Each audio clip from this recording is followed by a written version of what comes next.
ప్రభునామమున ప్రియులైన మీ అందరికీ వందనములు శుభములు తెలియజేస్తున్నాను. ప్రియ దేవుని వారలారా, మనము ధ్యానించేటువంటి అంశము యేసు పునరుత్థానము. యేసు పునరుత్థానము క్రైస్తవ్యానికి మూల వ్యక్తి యేసైతే యేసుకు ప్రాముఖ్యమైనటువంటిది పునరుత్థానము. పునరుత్థానము అనేటువంటిది లేకపోతే యేసు జీరో. పునరుత్థానమును బట్టే ఆయన పట్ల దేవునికి ఉన్నటువంటి ఆ కన్సర్న్ ఏదైతే ఉంటున్నదో అది ధృవీకరించబడుచుంటుంది. పునరుత్థానమును బట్టే యేసు యొక్క శక్తి, బలము, సాధించిన విజయము ధృవీకరము అవుతుంది. యేసు లేచాడు గనకనే మనము కూడా లేవగలుగుతాము అనేటువంటి ఒక నిరీక్షణకి ఆధారము కలుగుతుంది. కనుక యేసు యొక్క విజయము, యేసు యొక్క గెలుపు, సాధన ఏదైనా ఉన్నది అనంటే అది పునరుత్థానము ద్వారానే తాను చూపించగలిగాడు. ఆ పునరుత్థానము చెందుట ద్వారానే మనకును ఒక నమ్మకాన్ని, ఒక నిరీక్షణను, ఒక ఉత్సాహాన్ని మేమును సాధించాలి అనేటువంటి ఒక ప్రోత్సాహాన్ని ఆయన ఇచ్చినటువంటి వాడు అయ్యాడు. ప్రియులారా, దాని తాలూకు కొన్ని విషయాలని మనం బైబిల్లో నుండి ఆలోచించగలిగినట్లయితే అపోస్తలుల కార్యములు 2వ అధ్యాయము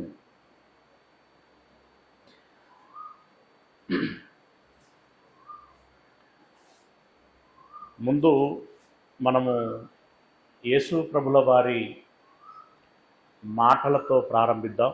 ఏంటి ఆ మాటలు అనంటే, యూదులు వచ్చి మాకేదైనా సూచక క్రియ చూపించుము అని చెప్పి అడగటం జరిగింది. ఆ సందర్భంలో తాను మాట్లాడినటువంటి మాటను మనం గమనించినట్లయితే యోహాను సువార్త 3వ అధ్యాయము 2వ అధ్యాయము యోహాను సువార్త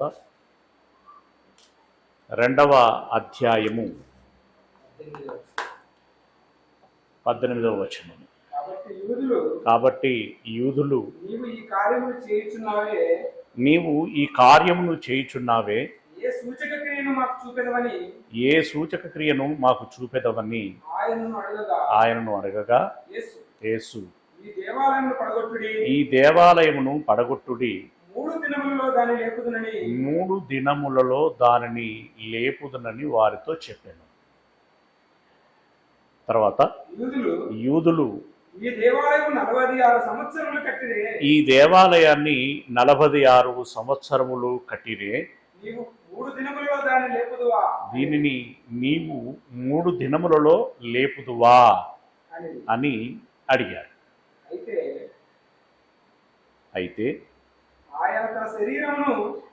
ఆయన తన శరీరము అను దేవాలయమును గూర్చి ఈ మాట చెప్పాను. ఆయన మృతులలో నుండి లేచిన తర్వాత ఆయన ఈ మాట చెప్పెనని ఆయన శిష్యులు జ్ఞాపకము చేసుకొని లేఖనమును యేసు చెప్పిన మాటను నమ్మిరి. ప్రియ దేవుని వారలారా, ఆయన దేవాలయం యొద్ద ఉన్నాడు, బోధిస్తున్నాడు. అప్పుడు అక్కడ ఉన్నటువంటి యూదులు ఈ కార్యములు ఇంతగా నువ్వు చేస్తున్నావే, నీవు నిజంగా దేవుని కుమారుడవని ధృవీకరించుకునేలాగున ఒక సూచక్రియ చూపుతావా? ఏ సూచక్రియ చూపుతావు అని చెప్పేసి వారు అడిగారు. అప్పుడు యేసు ప్రభుల వారు అన్నటువంటి మాట ఏంటంటే, ఈ దేవాలయమును పడగొట్టండి, పడగొడితే 3 దినములలో దానిని లేపుతాను అని. అప్పుడు వారికి బాగా ఆశ్చర్యం విషయం. ఏం మాట్లాడుతున్నాడు ఈయన? 46 సంవత్సరాలు కట్టారు. అంటే జెరుబ్బాబెలు గారి నాయకత్వంలో ఎదురైనటువంటి ఆటంకాలను బట్టి వారు 46 సంవత్సరాలు కట్టారు. 46 సంవత్సరాలు కట్టినటువంటి ఈ దేవాలయంను పడగొడితే ఈయన ఒంటి చేత్తో 3 దినములలో కడతాడా? అది ఎలా సాధ్యము? కాదు కదా అని వారు ఆశ్చర్యపడ్డారు, అలాగే నమ్మలేకపోయారు. సరే, ఆశ్చర్యపడటం సంగతి అలా ఉంచితే, నమ్మలేకపోవటం అనేటువంటిది ఇక్కడ గమనించాల్సినటువంటి విషయం. అయితే వారు ఆలోచిస్తున్నది ఎంతసేపు భౌతికంగానే ఉన్నది. శరీర దృక్పథములోనే వారు ఆలోచిస్తూ ఉన్నారు. కానీ యేసు ప్రభుల వారు ధర్మశాస్త్రం అంతటినీ కూడా శరీర దృక్పథముతో ఉన్నటువంటి దానిని ఆత్మీయ అర్థంలోనికి మారుస్తున్నటువంటి కాలం అది. ఇక్కడ పొరపాటు ఎక్కడ జరుగుతున్నది అంటే, వారు యేసు మాట్లాడుచున్నటువంటి మాటల యొక్క మూల ఉద్దేశాలను గమనించకపోతున్నారు. ఇప్పుడు అక్కడొక ముక్క ఇక్కడొక ముక్క విన్నటువంటి దాని యొక్క ఆలోచన దాని మూలాలకు వెళ్ళదు. ఏం వినబడుతుందో దాన్ని బట్టి పైన ఆలోచించటం, పైన ఒక అభిప్రాయానికి రావటం, అలా సంశయంలో ఉండటం, ప్రశ్నించటం, ఈ రకంగా ఆ భావం ఏదైతే ఉన్నదో దానికి దగ్గర కాలేకపోతారు. పైగా దాన్ని ఎవరైతే బోధించారో అతనికి విరోధులుగా మారిపోయేటువంటి ప్రమాదము ఉంటుంది. అదే జరిగింది వాస్తవం. యేసు ప్రభుల వారు చెప్పినటువంటి మాట ఏంటి? నేను పడగొట్టండి, పడగొడితే 3 దినములలో లేపుతాను అని. నిజంగా 3 దినములలో లేపుతాను అని తాను చెప్పినటువంటి మాటలోని ఉద్దేశం ఏమిటి అనంటే, ఏది పరిశుద్ధ స్థలము అనబడుచున్నదో, ఏది నా విశ్రమ స్థానము అని చెప్పేసి దేవుడు అన్నాడో, ఏది దేవాలయము అని నిజంగా ఆయన సంతృప్తి పడేటువంటి, ఆయన కోరుకునేటువంటి దేవాలయము అవుతుందో, అలాంటి దేవాలయమును నేను కడతాను. ఇప్పుడు మీరు కట్టినటువంటి పెద్ద పెద్ద రాళ్ళు పేర్చినటువంటి, ఆ కప్పు కప్పినటువంటి దాని గురించి అని చెప్పి మీరు అనుకుంటున్నారేమో. ఆ దేవాలయాన్ని బట్టి దేవుడు ఏ మేరకు సంతృప్తిగా ఉన్నాడు అనేటువంటి విషయం ఆలోచించదగినటువంటి మాట. కానీ 3వ దినమున లేపుతాను అన్నటువంటి మాట ఆయన దేన్ని బట్టి చెప్పాడు అంటే, శరీరము అంటే ఇక్కడ కూడా మనమును చాలా జాగ్రత్తగా సంక్లిష్టంగానే అర్థం చేసుకోవాల్సినటువంటి విషయం. బహుశా గతంలో మనం చెప్పుకున్నాం, ఆయన తన శరీరమును గురించి ఈ మాట చెప్పాను అని అంటారు. శరీరమును గురించి అనంటే మళ్ళీ మనకేం ఆలోచన వస్తుందంటే, రక్తమాంసములతో కూడుకున్నటువంటి శరీరం ఏదైతే ఉందో అది చనిపోతే, సమాధి చేయబడితే ఆ శరీరమును తిరిగి 3వ దినమున లేపుతాను అని. అదే కదా అర్థమయ్యేది మామూలుగా. కానీ ఆయన ఉద్దేశం అది కూడా కాదు. ఆయన ఉద్దేశము అది కూడా కాదు. కానీ చెప్పటము అలాగనే ఉంటుంది, వినటం కూడా అలాగే వినబడుతుంది. కానీ ఆయన ఉద్దేశం అది కాదు. అందుకే దేవుడు చెప్పినటువంటి మాట, నా తలంపులు వేరు మీ తలంపులు వేరు అని. మీరు చిన్నగా ఆలోచిస్తారు, దగ్గరగా ఆలోచిస్తారు, నేను పెద్దగా ఆలోచిస్తాను, చాలా దూరంగా ఆలోచిస్తాను. ఏంటి? మామూలుగా మనం చూస్తే 3వ దినమున మట్టి శరీరం కాస్త మహిమగల శరీరంగా లేచి, ఆ శరీరంతో లేచాడు కదా. రైట్. ఇప్పుడు మరొక మాట మనం గమనించాలి. ఏంటది అని అంటే, నిజంగా దేవుని ఆలయం ఏది? సంఘం కదా. సంఘమునకు శిరస్సు ఎవరు? అవయవాలు ఎవరు?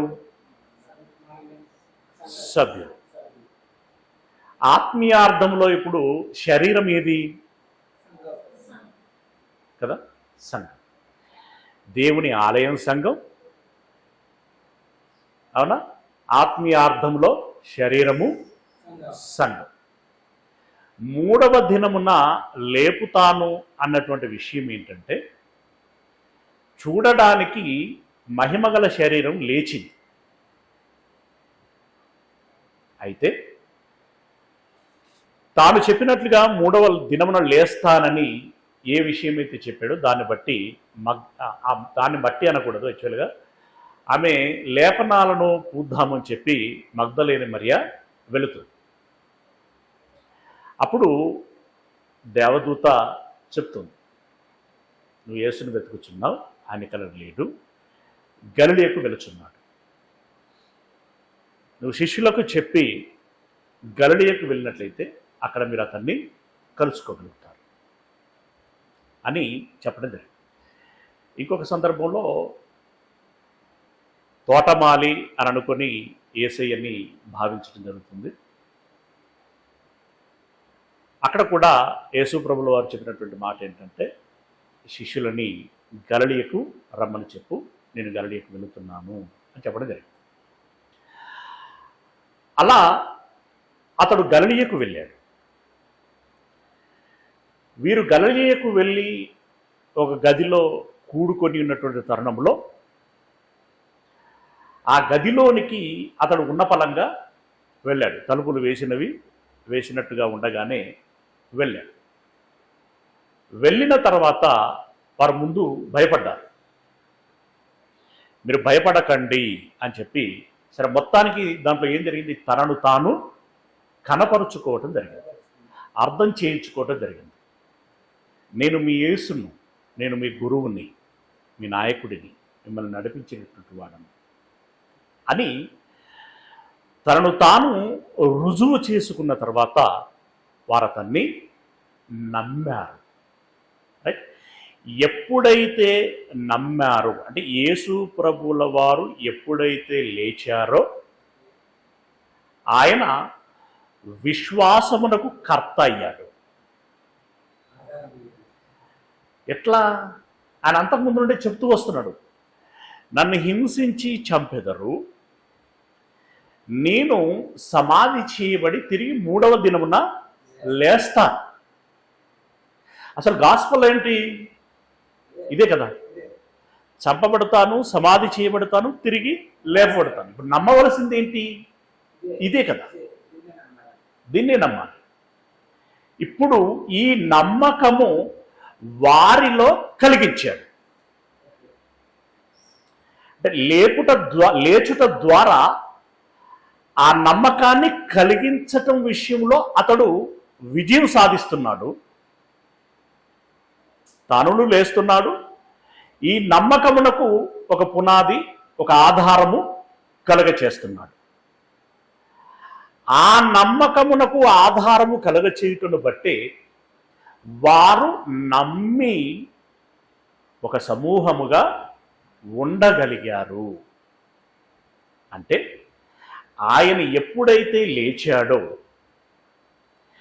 లేవటము అనేటువంటిది విశ్వాసమునకు ఆధారమైంది. ఆ ఆధారాన్ని బట్టి వారు నమ్మి ఒక సంఘముగా ఏర్పడుటకు వీలైంది.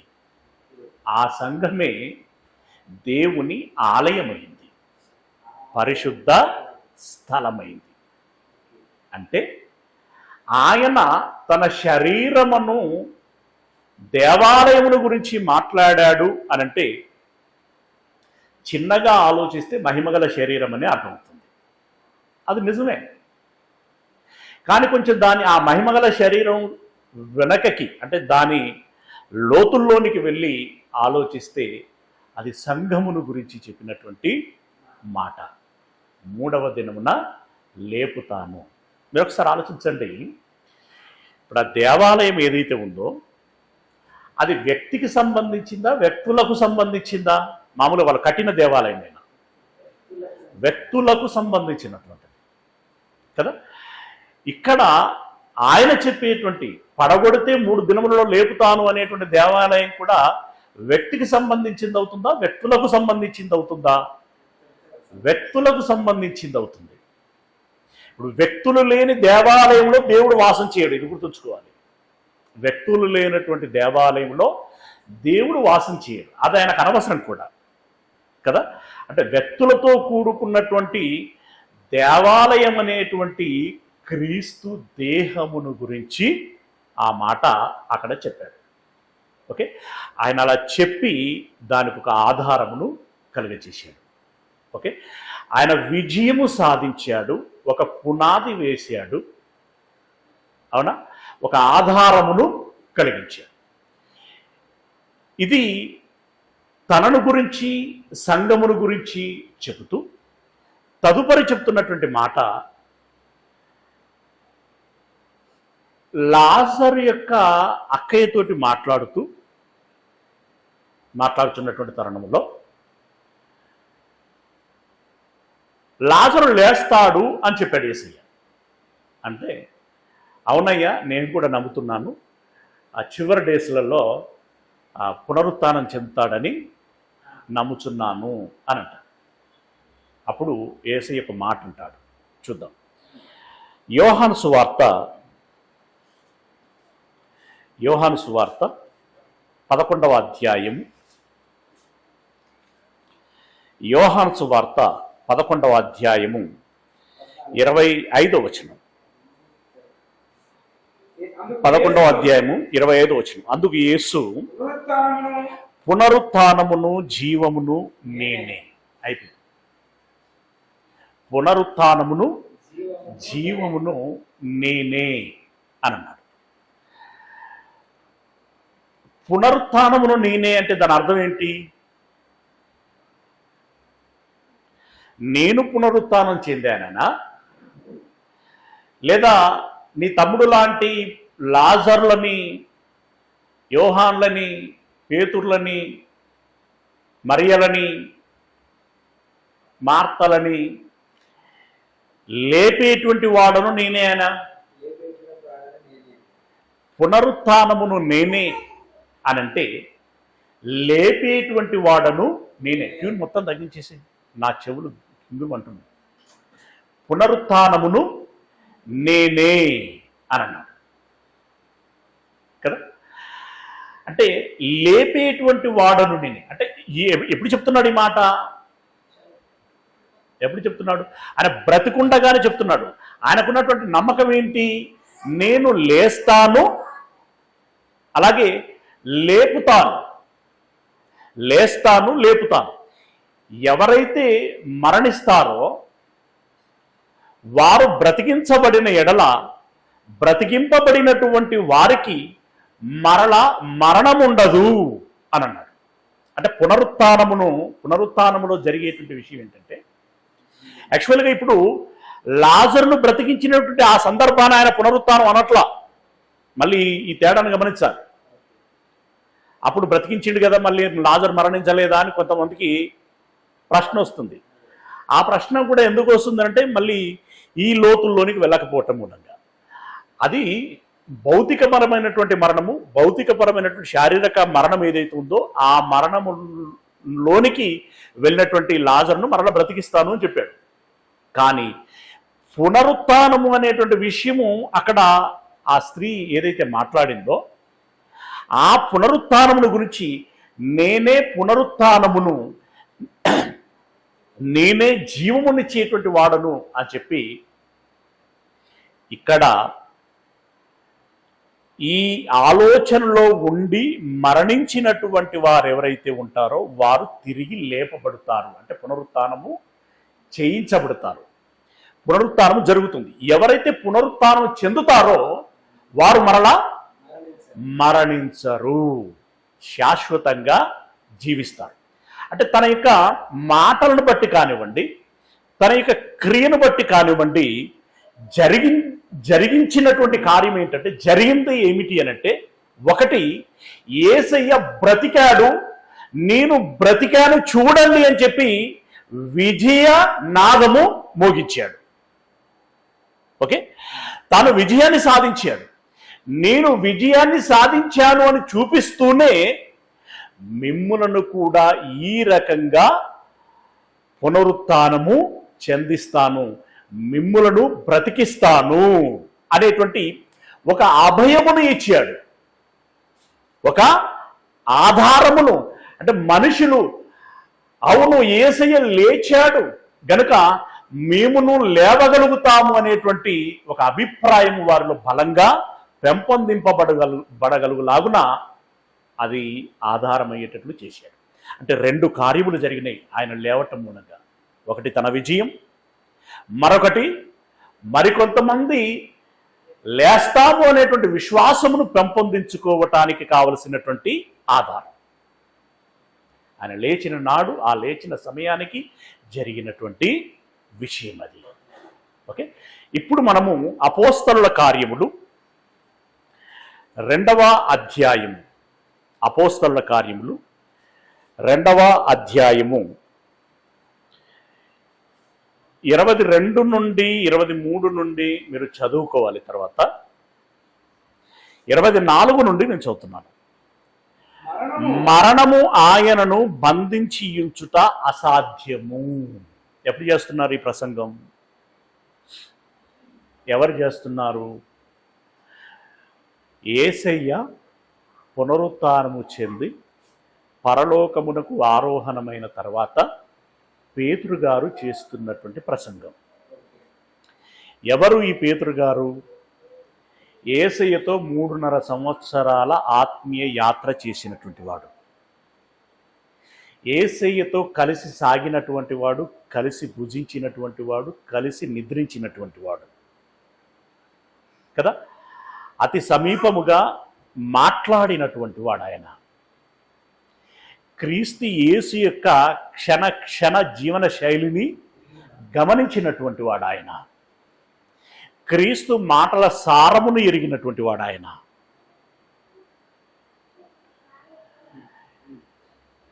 అందుకే ఆయన ఏమన్నాడు అంటే, నిత్య జీవమును ఇచ్చే మాటలు కలిగినటువంటి వాడవు నీవు అని యేసయ్యను గురించి పేతురు బాహటముగా చెప్పగలిగినటువంటి వాడు. అవునా? మాటలు మాత్రమే కాకుండా అతడు ఏ రకమైనటువంటి వ్యక్తిత్వము కలిగినటువంటి వాడు అనేటువంటి విషయంలో కూడా ఎరిగినటువంటి వాడు. ఏమన్నాడు? దేవుని కుమారుడవు నీవు అని నమ్ముచున్నాము. అవునా? జీవము మాటలు కలిగినటువంటి వాడవు, దేవుని కుమారుడవు. అంటే ఇంత నియర్ అండ్ డియర్గా ఆయన గురించి చాలా క్లోజ్డ్గా అర్థం చేసుకున్నటువంటి వ్యక్తి పేతురు.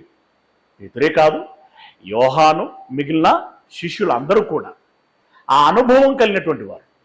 ఈ అనుభవంతో వారు మాట్లాడుచున్నటువంటి మాట ఇది. ఏమని మాట్లాడుచున్నాడు? నిజంగా అక్కడ బాధ ఉంది, ఆయనకి ఆక్రోశం ఉంది, ఆవేదన ఉంది. మనుషుల యొక్క అమాయకత్వపు క్రూరత్వాన్ని బట్టి ఆవేదనతో, చాలా ఆవేశంతో మాట్లాడుచున్నటువంటి మాట అది. మీరు ఎవరిని చంపారు? మీ రక్షకుడిని చంపారు అన్నటువంటి కోణంలో మాట్లాడుతూ, చంపామని మీరు అనుకుంటున్నారు కానీ ఆ చావు ఆయనను ఏమీ చెయ్యలేదు అనేటువంటి విధానంలో మాట్లాడుతున్నాడు. మరణము ఆయనను బంధించి ఉంచుట అసాధ్యము గనుక దేవుడు మరణ వేదనలు తొలగించి ఆయనను లేపెను. ఆ తర్వాత ఆయనను గూర్చి దావీదు ఇట్లనెను, అంటే దావీదు గారి కాలములోనే ఇది ప్రవచనము, కానీ చూడడానికి ఎలాగుంటుందంటే తన గురించి మాట్లాడుకుంటున్నట్టుగా ఉంటుంది. దావీదు గారు తన గురించి మాట్లాడుకుంటున్నట్లుగా ఉంటుంది. కానీ ఇక్కడ పేతురు గారు అది టచ్ చేస్తాడు. దావీదు గురించి మాట్లాడుకుంటున్నట్లుగా ఉంటుంది, కానీ దావీదు గురించి మాట్లాడుకోలేదు ఆయన. నా కుమారుడు తింటే నేను తిన్నట్లే అని ఒక తండ్రి ఎలాగున సంతృప్తి పడతాడో అలా సంతృప్తితో దావీదు చెప్పినటువంటి మాట అది.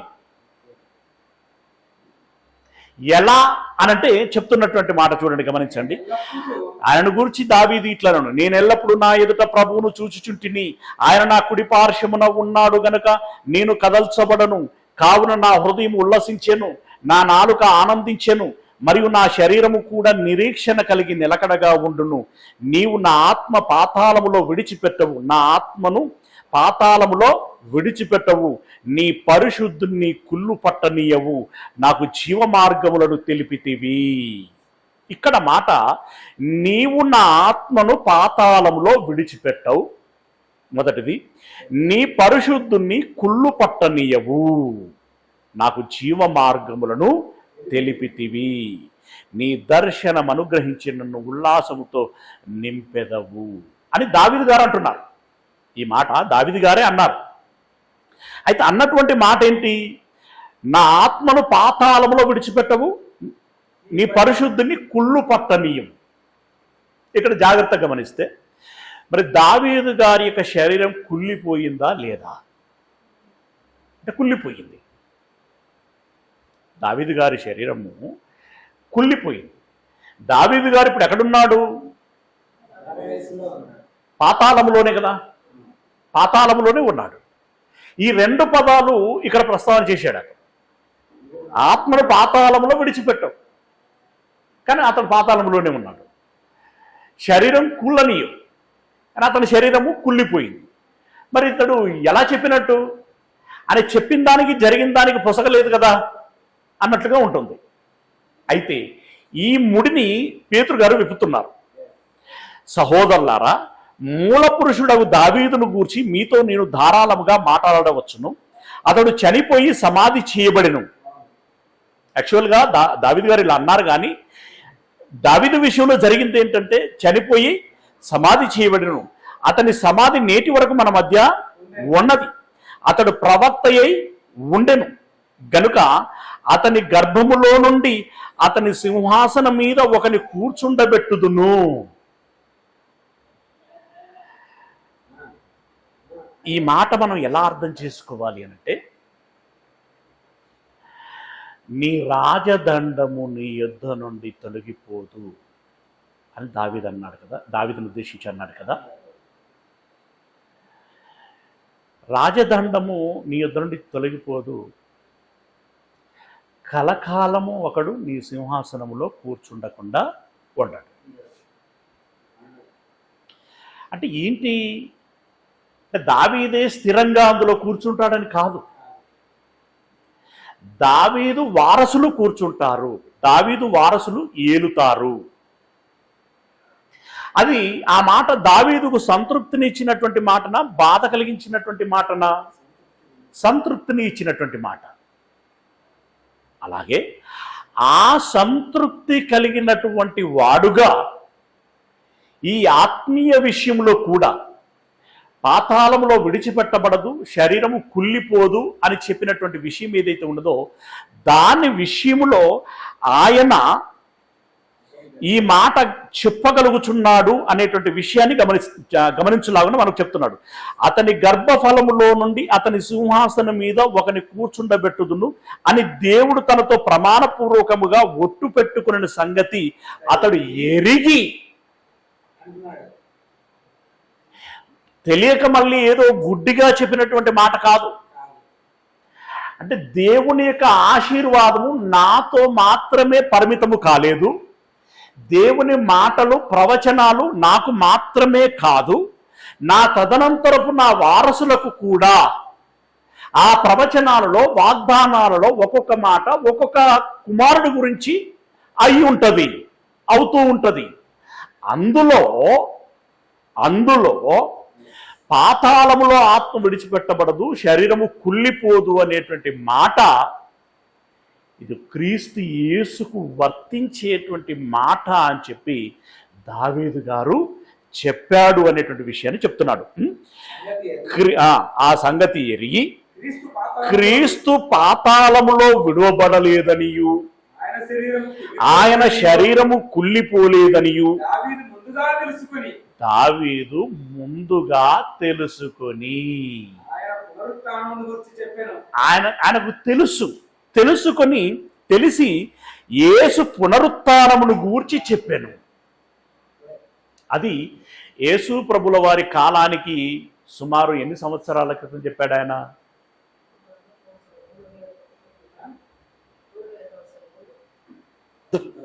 దావీదు గారి కాలం ఏంటి ఏమండి? సుమారు 1000 సంవత్సరాలకు పూర్వం. ఓకే, క్రీస్తు పూర్వం 1000 సంవత్సరాల కంటే ముందు అప్పుడు చెప్పాడు ఆయన. అంటే దేవుని యొక్క విజన్ క్రీస్తుకు ముందే, లోకము పుట్టక ముందైతే, ఇప్పుడు దావీదు గారికి ఇచ్చినటువంటి విజన్ 1000 సంవత్సరాలకు ముందు. 1000 సంవత్సరాలకు ముందు. ఇంకా చెప్పాలంటే అబ్రహాము గారికి కూడా తెలుసు. మృతులను సజీవులనుగా చేయువాడు దేవుడు అని అతను నమ్మాడు కదా. మృతులను సజీవులనుగా చేయువాడు రోమపత్రికలో ఉంటుంది. అంటే చనిపోయిన వారు మరలా లేపబడతారు అనేటువంటి విషయం అబ్రహాము గారికి తెలుసు. అబ్రహాము గారు ఏ కాలం నాటి వాడు కదా? సుమారుగా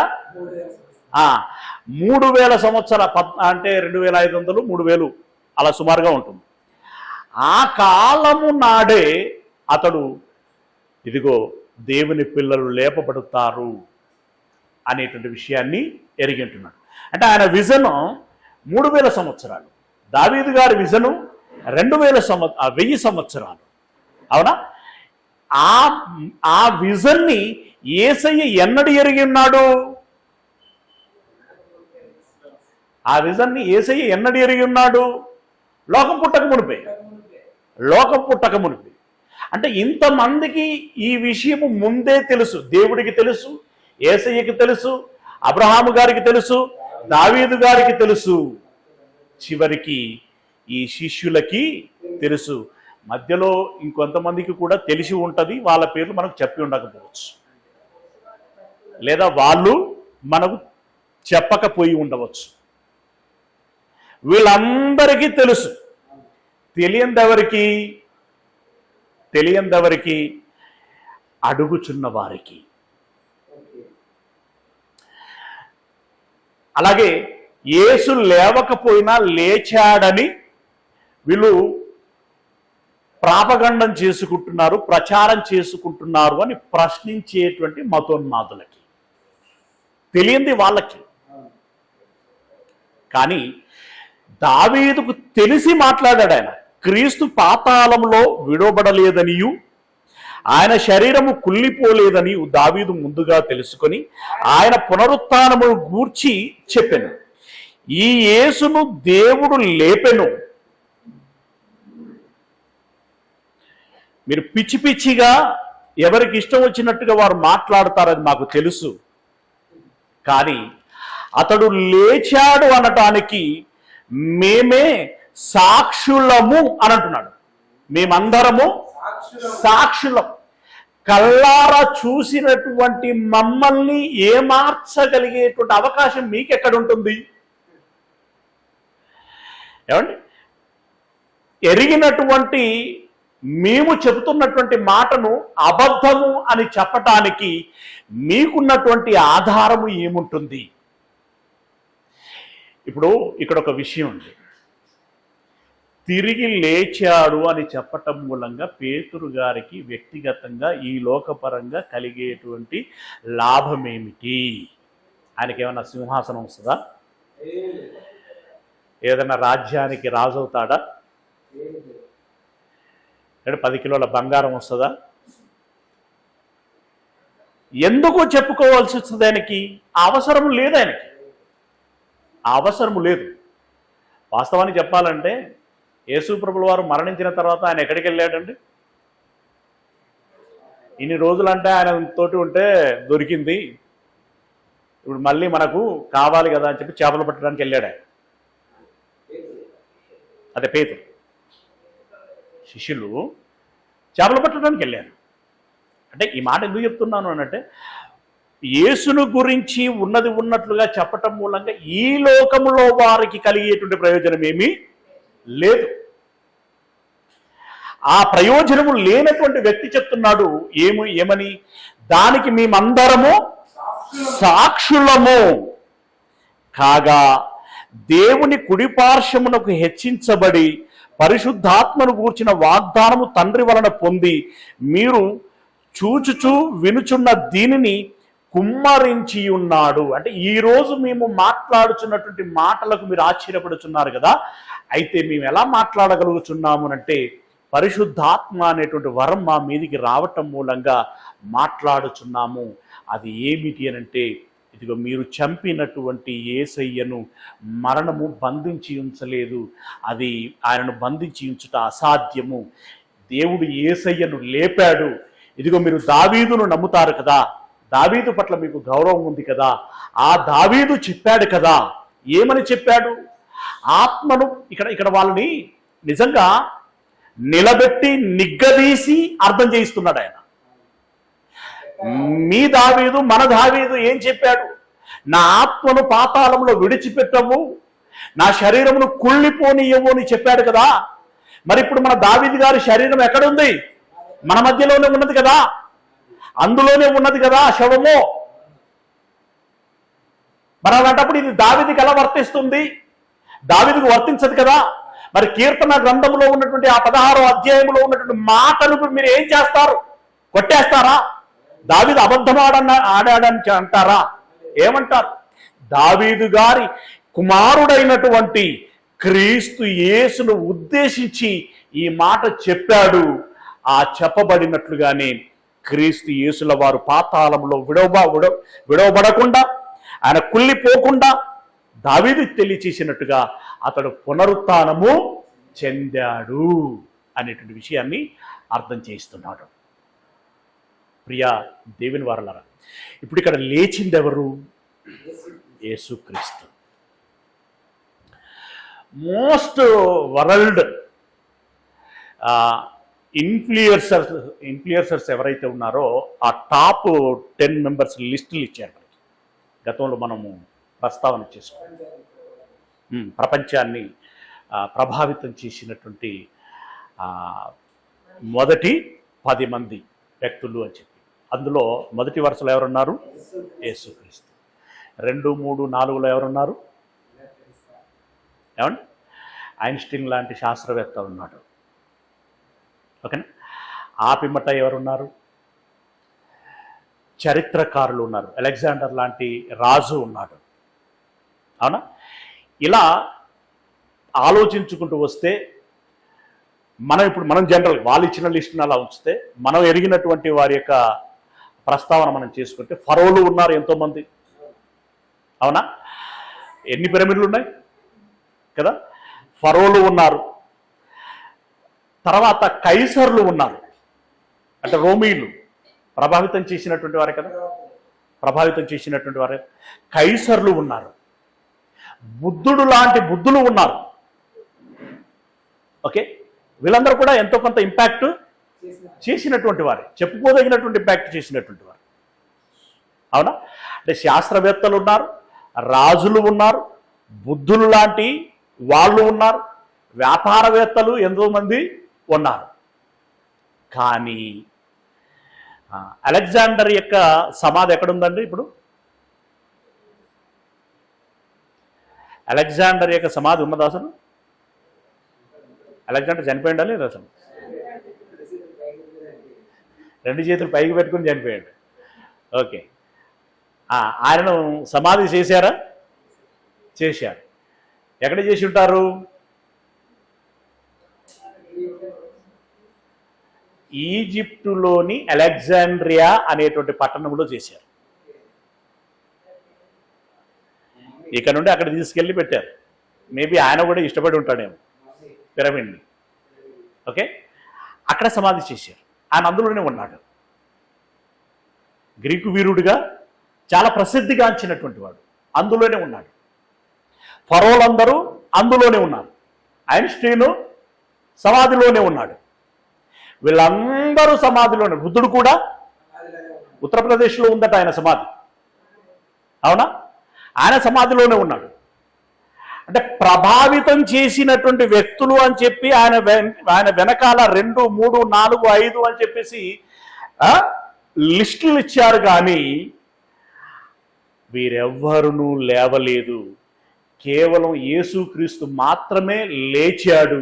ఇప్పుడు లేచినటువంటి వారి యొక్క జాబితా చెప్పండి అని అంటే ఇప్పుడు ఎవరి జాబితా చెప్తారు? One and only the Jesus Christ. క్రౌడ్లో చప్పట్లు కొట్టాల్సినటువంటి విషయం కదా. యేసు ప్రభుల వారు మాత్రమే లేచాడు. ఇకపోతే యేసు లేచాడని నమ్మినటువంటి గొప్పోళ్ళు ఎవరు? గొప్పోళ్ళు అంటే లోక దృష్టి. యేసుక్రీస్తుల వారు తిరిగి లేచాడని నమ్మినటువంటి వాళ్ళెవరు? న్యూటన్ గొప్పోడేనా ప్రపంచానికి? అవునా? అతడు నమ్మాడు. అతని స్టేట్మెంట్ ఉంటుంది. ఏమండి? కోపర్నికస్ గొప్పోడేనా? అతడు నమ్మాడు, దాని స్టేట్మెంట్ ఇచ్చాడు. ఇలా శాస్త్రవేత్తలు అనేక మంది, మీరు గూగుల్లో కొట్టి చూస్తే పెద్ద లిస్ట్ కనబడుతుంది. ఎంతమంది నమ్మారు అనేటువంటిది. ఆయన లేచాడు అని ఎంతమంది నమ్మారు అనేటువంటి లిస్ట్ ఒకటి ఉంటుంది. అవునా? అవును. మామూలుగా మనకు కూడా యేసయ్య చనిపోయిన తర్వాత శతాధిపతి ఇచ్చినట్టు స్టేట్మెంట్ మనకు తెలుసు కదా. నిజముగా ఇతడు దేవుని కుమారుడు అని అన్నాడు అనంటే ఆ కుమారుడు లేస్తానని చెప్పినప్పుడు ఆయన లేస్తాడు అని చెప్పి ఆయనకు అంతగా తెలియకపోయినా పరోక్షపు సమాచారాన్ని అర్థం చేసుకోగలిగేటువంటి అవకాశం ఉంటుంది. అవునా? ఆయన తిరిగి లేస్తాడని రాజులు సాక్ష్యం ఇచ్చారు. ఇంకొకటి విషయం ఏంటంటే, ట్విస్ట్ ఏంటంటే,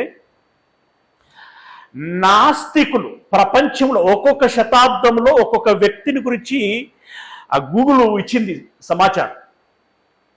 ఒక్కొక్క శతాబ్దంలో ఒక్కొక్క నాస్తికుడు యేసు తిరిగి లేచాడు అని చెప్పి మేము ఎలా నమ్ముచున్నాము అని చెప్పి వాళ్ళు సాక్ష్యాలు ఇచ్చారు.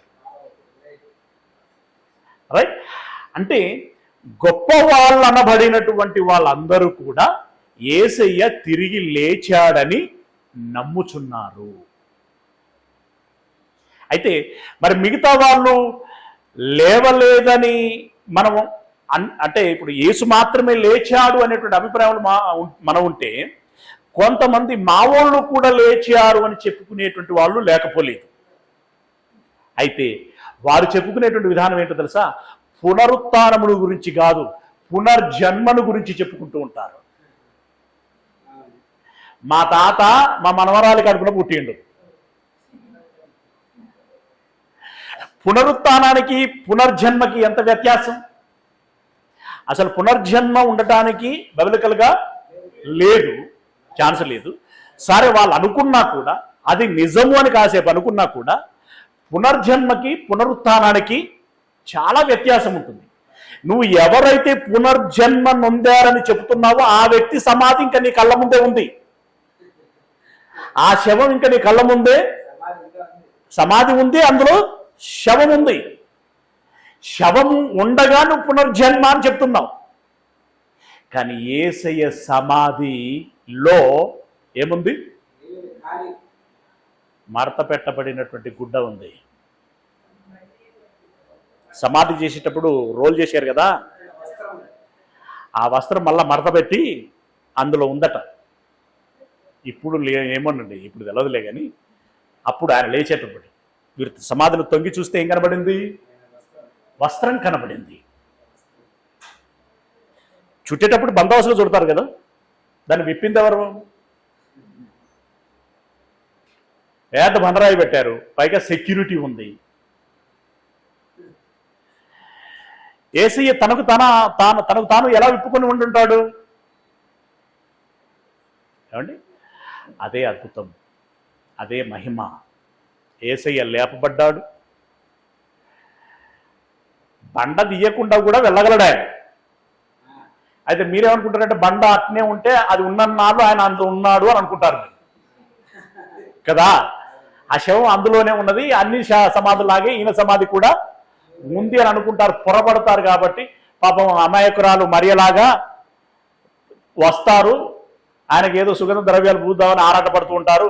అయ్యో ఈ బండ తొలగించరా, ఈ బండ తొలగించరా అని వీళ్ళని వాళ్ళని బ్రతిమలాడుతూ ఉంటారు. ఇదంతా ఉండకుండా ఉండడం కోసం ఆయనే బండను పక్కకు జరిపిపోయాడు. కానీ అది బైబిల్లో దాని బరువు ఎంత అని చెప్పలేదు, కానీ ఏదో బయట లెక్కలు చెప్తా ఉంటారు, టన్నులు 200 టన్నులు 2 టన్నులు అని చెప్పేసి ఏదో చెప్తా ఉంటారు. సరే, మొత్తానికైతే బండే పెద్ద బరువు అయినటువంటి బండే, అవునా? అయితే ఆయన తిరిగి లేచిన తర్వాత, తిరిగి లేచేంత వరకు చీమ చిట్టుకుమని లేదు. పెద్ద బండ పెట్టాం కదా అని చెప్పి భరోసాగా వీళ్ళు గురకబెట్టారు. ఎవరు?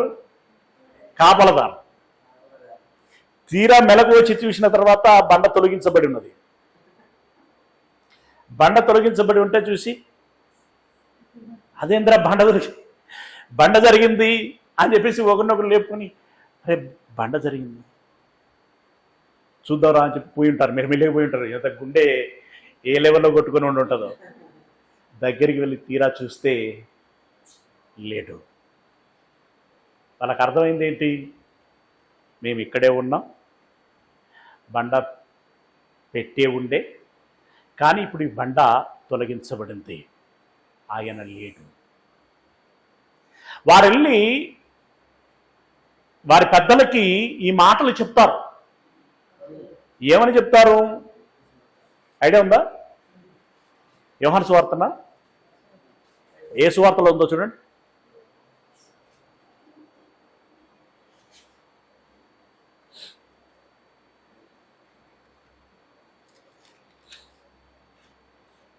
త్వరగా మత్తయి సువార్త 28:12 వచనం. వారు పెద్దలతో కూడి వచ్చి డైరెక్ట్ అక్కడికి పోయినా, కొంచెం ముందు వచ్చిన 20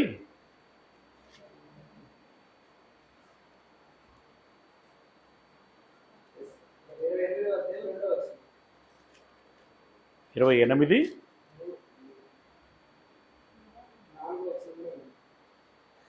ఎక్కడ చెప్తున్నావు?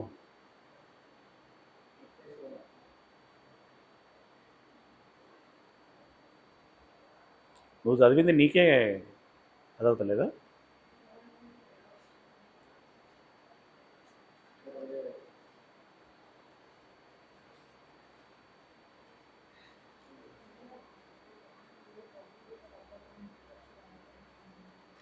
ఇప్పుడు ద్రవ్యం ఇచ్చి అనేది చదువుతాయి కదనే. అదే కరెక్ట్. ఇది ఇప్పుడు 11వ వచనం చూద్దాం. 28వ అధ్యాయం 11వ వచనం. వారు వెళ్ళుచుండగా కావలి వారిలో కొందరు పట్టణములోనికి వచ్చి జరిగిన సంగతులన్నిటినీ ప్రధాన యాజకులతో చెప్పిరి. ఇంత బాగున్నది, నువ్వు ఇంతసేపు ఎందుకు చేసినావు? ఓకే, మొత్తానికి జరిగిందంతా వాళ్ళు వచ్చి చెప్పేశారు. తర్వాత కాబట్టి వారు పెద్దలతో కూడి వచ్చి ఆలోచన చేసి ఆ సైనికులకు చాలా ద్రవ్యం ఇచ్చి, మెమ్యాలు ఒక నిజాన్ని, ఒక సత్యాన్ని అసత్యంగా మార్చటానికి, ఒక నిజాన్ని అబద్ధంగా మార్చటానికి ఈ పెద్దలు అధికారులు ఏం చేస్తారన్నమాట, ద్రవ్యమిచ్చి కొంటారు, వారి వశం చేసుకుంటారు, వారి ఆధీనంలో ఉంచుకుంటారు. ఇప్పుడు కూడా అలాగే జరుగుతున్నది. నిజాలు బయటికి రాకుండా ఉండటం కోసము మేనేజ్ చేస్తున్నారు. వాళ్ళు ఇస్తారు, వీళ్ళు పుచ్చుకుంటారు, నోరు మూసుకుంటారు, కాదంటే వక్రీకరిస్తారు. అంతే కదా. ఇక్కడ జరిగింది ఏంటి చూడండి. కాబట్టి వారు పెద్దలతో కూడి వచ్చి ఆలోచన చేసి ఆ సైనికులకు చాలా ద్రవ్యం ఇచ్చి, మేము నిద్రపోవుచుండగా అతని శిష్యులు రాత్రి వేళ వచ్చి అతన్ని ఎత్తుకొని పోయిరని మీరు చెప్పుడి. నిద్రపోయిన వాళ్ళకట వాళ్ళు వచ్చి ఎత్తుకుపోయినటువంటి విషయం తెలిసిందట. ఆ విషయాన్ని వాళ్ళు చెప్పాలట. ఇప్పుడు కొంత అబద్ధం ఆడితే అతికినట్టు ఉండాలి అని అంటారు కదా, అది కూడా లేదు ఇక్కడ. ఇప్పుడు మేము నిద్రపోయామయ్యా, తిరిగి లేచి చూసరికి ఖాళీ సమాధి ఉంది అని అంటే అదొక లెక్క. కానీ శిష్యులు వచ్చి ఎత్తుకుపోయారంటే ఇప్పుడు ఇది సిబిఐ ఎంక్వైరీకి ఇవ్వాల్సిందే కదా. ఎత్తుకుపోతా అంటే వీళ్ళు ఏం చేస్తారు, వాళ్ళు ఎత్తుకుపోయారని వీళ్ళకి ఎలా తెలుసు కదా. రైట్. తర్వాత ఇది అధిపతి చెవిన బడిన ఎడల మేము అతన్ని సమ్మతిపరిచి మీకేమీ తొందర కలగకుండా చేతుమని చెప్పిరి. అంటే ఈ పెద్దలు వాళ్ళకి ఏం అభయం ఇస్తున్నారంటే, మీరెందుకు ఒకవేళ బయటపడి నిజంగానే ఆయన తిరిగి లేచినట్టుగా ధృవీకరించబడితే, మీరు అబద్ధమాడినట్లుగా తేలితే, అప్పుడు మీరు అబద్ధమాడారు కనుక మీకు ఈ శిక్ష వేస్తామన్నట్టుగా వారు ఏమన్నా ప్రభుత్వ పెద్దలు ఆలోచన చేస్తే, అప్పుడు మేము ఇన్వాల్వ్ అవుతాము, మీకు శిక్ష పడకుండా మేము మేనేజ్ చేస్తాము అని చెప్పేసి వాళ్ళకు చెప్పిరి. అప్పుడు వారు ఆ ద్రవ్యము తీసుకొని తమకు బోధింపబడిన ప్రకారము చేసిరి. ఏం చేశారు? ఇదే చేశారనమాట. డబ్బు ఇచ్చి వీళ్ళు ఏం చెప్పమన్నారు, శిష్యులు వచ్చి ఎత్తుకుపోయారని చెప్పమని అన్నారు. అదే మాటను వాళ్ళు చెప్పారట. చెబితే ఏం జరిగింది, ఈ మాట యూదులలో వ్యాపించి నేటి వరకు ప్రసిద్ధమై ఉన్నది. అంటే ఆయన 33.5 ఏట మరణిస్తే, ఇప్పుడు ఇది రాసేటప్పటికి అంటే కొన్ని దశాబ్దాల వరకు ఆ అబద్ధమే నిజమన్నట్లుగా ప్రచారంలో ఉన్నదట. అయితే అది అంతటితో ఆగిందా? రాసేటప్పటికి ఉన్నటువంటి ఆ అబద్ధం 21వ శతాబ్దం వరకు కూడా కొంతమంది జనులలో కొనసాగుతూ ఉన్నది.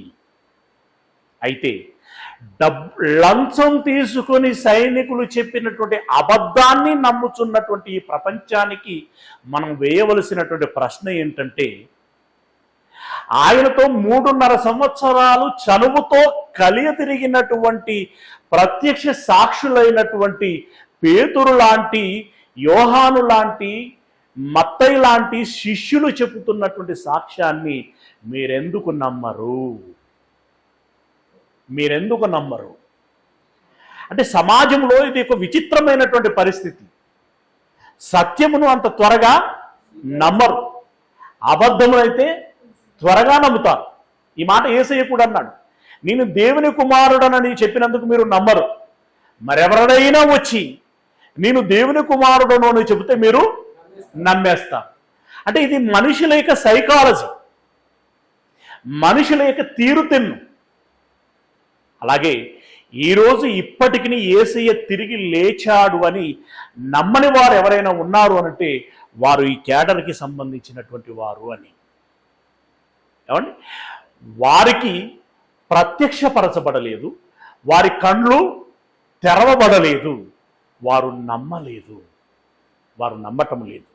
కానీ యేసయ్య లేచాడు అని చెప్పి ఇదిగో ఈ శిష్యులు సాక్ష్యం ఇస్తున్నారు. ఈ సాక్ష్యంతో పాటు పౌలు గారు ఉన్నారు కదా. ఇప్పుడు పేతురు అంటే పాపం, ఒక కోణంలో ఆలోచన చేద్దాం, ఎందుకైనా మంచిది. పామరుడు, సామాన్యుడు, అమాయకుడు, ఇంకా మీకు నచ్చేటట్టుగా మాట్లాడంటే యజ్ఞుడు.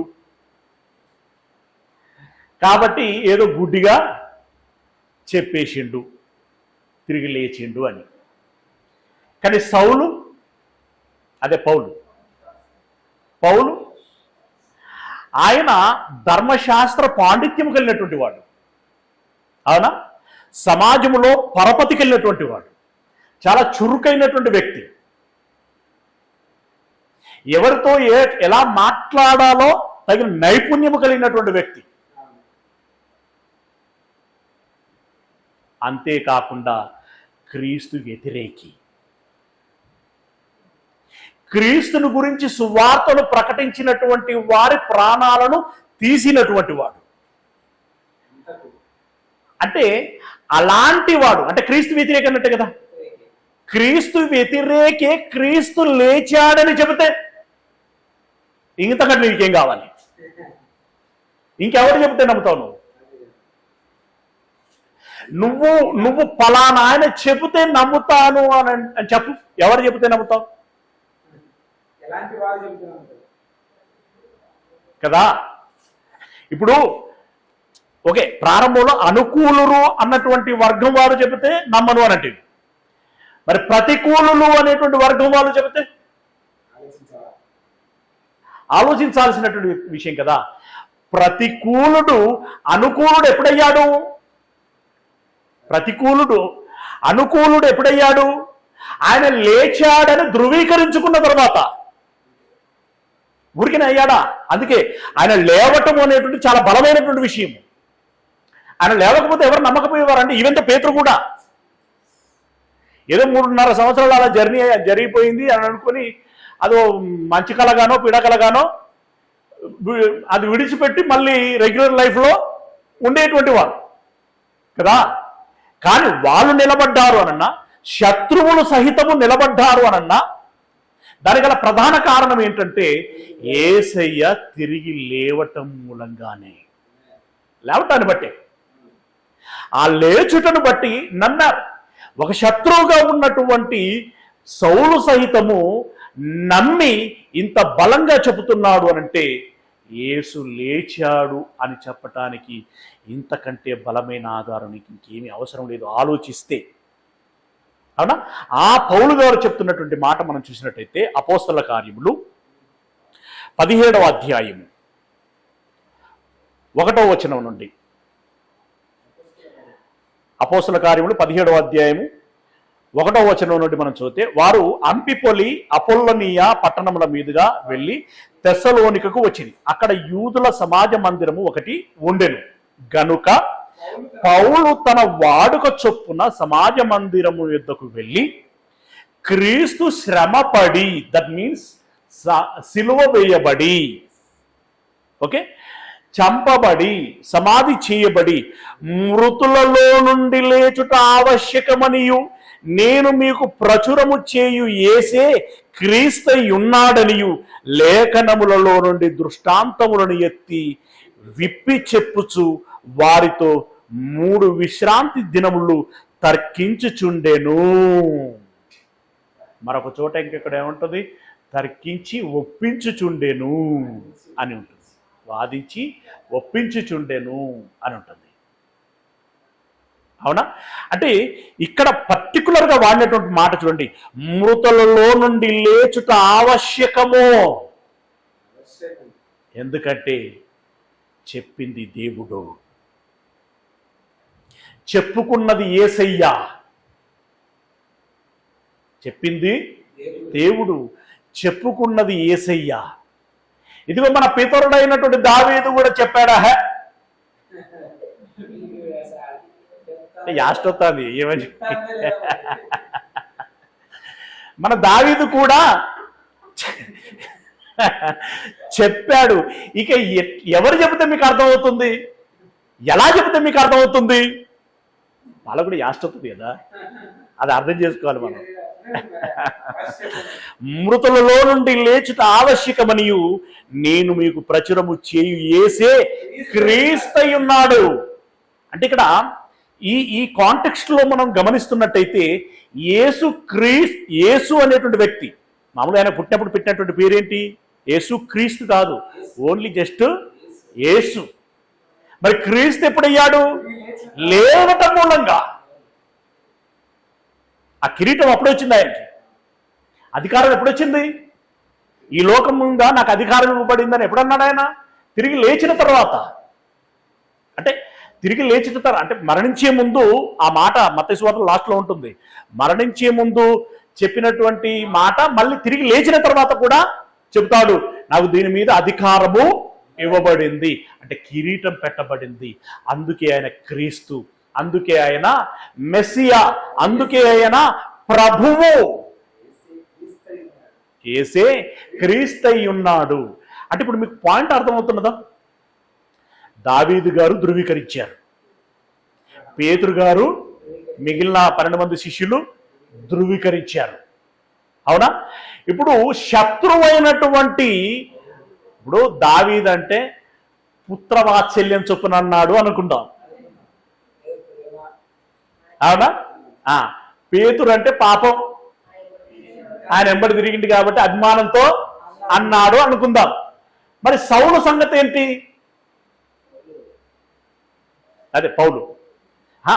శత్రువుగా ఉన్నప్పుడు సౌలు కదా ఆయన, తర్వాత పౌలు అయ్యాడు. నమ్మక ముందు సౌలు, నమ్మిన తర్వాత పౌలు.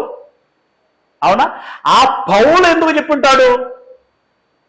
ఇప్పుడు ఈ ముగ్గురు విషయంలో నేను అంటున్నాను, దావీదుకు వచ్చిన లాభం ఏంది, పోని పేతురుకు వచ్చిన లాభం ఏంది, సౌలుకు వచ్చినటువంటి ఈ పౌలుకి వచ్చినటువంటి లాభం ఏంటి? వీళ్ళందరూ చెప్తున్నారు. ఇప్పుడు ఎవరో వచ్చి నిజంగా యేసయ్య సమాధిలో నుండి లేచాడా అని, ఆయన సమాధి ఎక్కడుందా అని వెతికి ఆ సమాధులన్నీ తవ్వుకుంటా పోతే ఎవరిదో ఒకటి పుర్రె దొరికితే దాన్ని రీసెర్చ్ చేసి ఇది యేసుక్రీస్తు వాళ్ళ వంశాల యొక్క డిఎన్ఏకి ఇది సరిపోతుందా లేదా అని చెప్పి చూసి, అవును ఇది యేసయ్యదే, డిఎన్ఏ సరిపోయింది అని అంటే వీళ్ళకు సంతృప్తి అవుతుంది. ఏమని? లేవలేదు పలాని సైంటిస్ట్ చెప్పాడు. అతడెంత, అతని తెలివెంత, అసలు అలాంటిది అసలు ఇప్పుడు ప్రపంచానికి సవాల్. ఇది మనం బాగా క్యూరియాసిటీతో ఉండాలి. ప్రపంచానికి సవాల్, యేసు శవము ఇప్పుడు లోకములో ఎక్కడుంది? అబ్రహాము గారి శవం ఎక్కడుందో చెప్తాం. ఏమండి? ఇస్సాకు శవం ఎక్కడుందో చెప్తాం, యాకోబు శవం ఎక్కడుందో చెప్తాం, లేయా శవం ఎక్కడుందో చెప్తాం. యేసయ్య శవం ఎక్కడుందో చెప్పు. యేసయ్య కంటే మోస్ట్ సీనియర్స్ వాళ్ళ శవాలు ఎక్కడున్నాయో చెప్తాం. కానీ యేసయ్య శవం ఎక్కడుందో చెప్పు. No chance at all. దాచేసిళ్ళు, పూడి చేసిళ్ళు, ఎతకరా భయ్. స్కానర్లు ఉన్నాయి కదా, ఎక్కడ ఏ మెటీరియల్ ఉందని చెప్పేసి ఈ రోజంతా వడపోసి దాన్ని అంతా తవ్వుకొని, టెక్నాలజీ ఉంది కదా, వాడు ఎత్తుకపోయి ఎక్కడ మబ్బులలో ఉన్నారా? ఎత్తుకపోయి ఎక్కడున్నారు? మబ్బులలో ఉన్నారా? మబ్బులలో మీన్స్ మేఘాల మీద ఎక్కడున్నారు? నీ దమ్ముంటే, అంటే యేసు లేచాడని అబద్ధం చెబుతున్నటువంటి వాళ్ళందరికీ ఇది సవాల్. నీ దమ్ముంటే యేసయ్య శవము ఎక్కడుందో చూపించు. ఖాళీ సమాధి అని చెప్పేసి అంత పర్టికులర్గా అక్కడ ప్లేస్ కనబడుతుంటే, ఖాళీ సమాధి అని చెప్పి దాని గురించినటువంటి విజువల్స్ ఎన్నో చూపించబడుతూ ఉంటే, వ్రాతలు ఎన్నో కనబడుతూ ఉంటే, బైబిలేతరమైనటువంటి పుస్తకాలు వాటిలో కనబడుతూ ఉంటే యేసయ్య లేవలేదు అని అంటాం. కానీ లేచాడు అని యేసయ్య చెప్తున్నాడు. ఇది ఆవశ్యకం అంటున్నాడు. మళ్ళీ లేవటం అవసరం. ఆవశ్యకం అంటే దాని అర్థం ఏంటో తెలుసా? అవసరం. ఎందుకు అవసరం అనంటే, మీ బోటి వాళ్ళు నమ్మాలి అనంటే ఆయన లేవాలి. మీ బోటి వారు నమ్మాలి అనంటే ఆయన లేవాలి.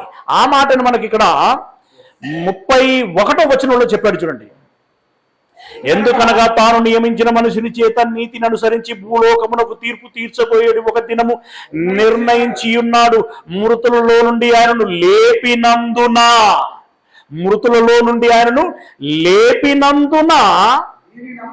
దీన్ని నమ్ముటకు అందరికి కలుగజేసి ఉన్నాడు. అంటే మనందరి విశ్వాసమునకు ఆధారం ఏంటయ్యానంటే, ఈరోజు మనం యేసయ్యను మనం ఎందుకు నమ్ముచున్నామయ్యానంటే, అతడు మృతులలో నుండి లేచుటను బట్టి. లేవకపోతే ఆయన ప్రత్యేకత ఏముంది? లేవకపోతే ఇప్పుడు నమ్మాల్సిన అవసరం ఏముంది? ఏమీ లేదు. ఆయన లేచాడు కాబట్టి, లేచుట వలన మనకు ఆధారము కలుగజేసినాడు. అంటే క్రైస్తవ్యం యొక్క ఉనికి పట్టుకు ఆధారం ఏంటి అనంటే, యేసయ్య పునరుత్థానము చెందుట. యేసయ్య లేచాడు గనుక క్రైస్తవ్యం పుట్టింది. క్రైస్తవ్యము పెరుగుచున్నది, ఆధారం కలిగింది.